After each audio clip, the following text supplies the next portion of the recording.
Please remain standing at this time for the national anthem.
Excuse me, you may be seated.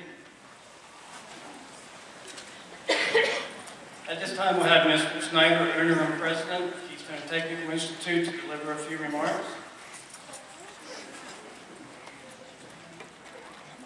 Good evening.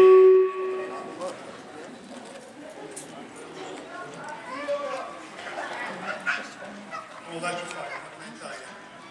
I'd like to just welcome everybody to the graduation this evening. Here at Keystone Technical Institute, it's important to understand that the students graduating this evening went through a lot of... Got it? No. What did I do today, Brian? It's Friday. No. You ready now?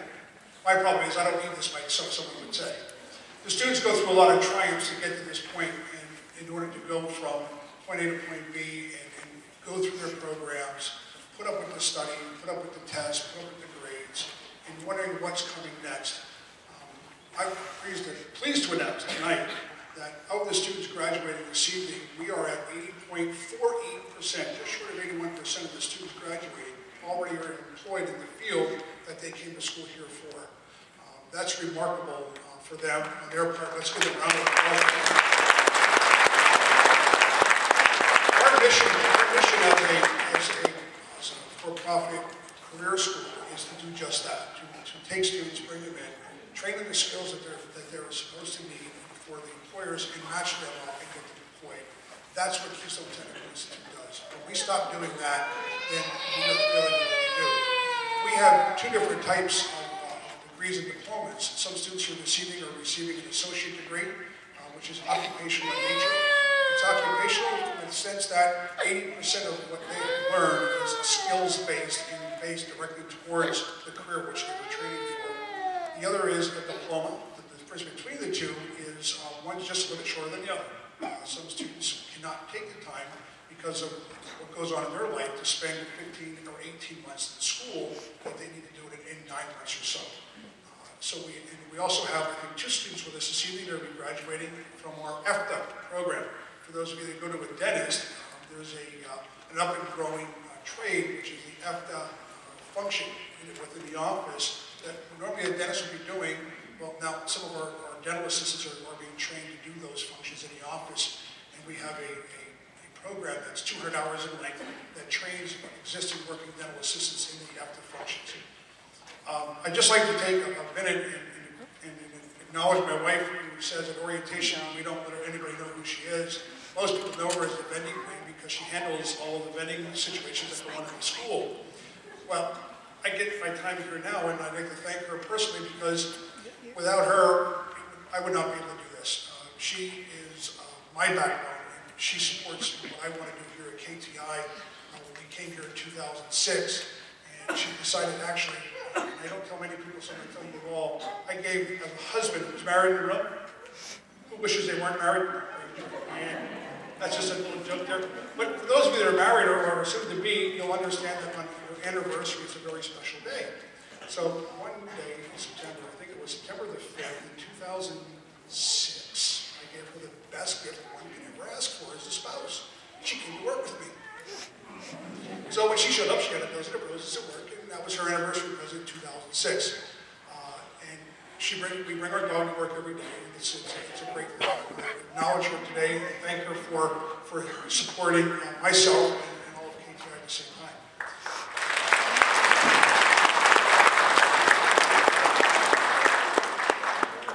At this time, I'm going to save all of my pranks for a little bit later on in the program. As the graduates come up, I have a few pranks planned. Keenan. So I'm going to turn this back over to Dr. Thank you.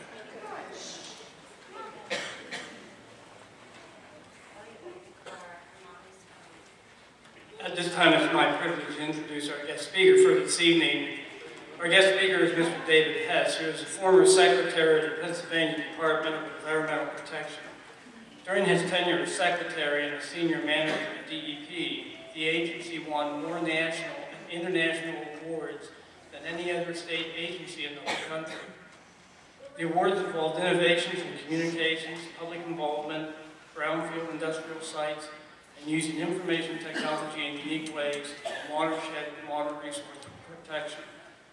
He also helped guide the successful rescue of 9 miners that were trapped at Q Creek in 2002, and he guided the environmental response to the plane crash of 9/11 in western Pennsylvania.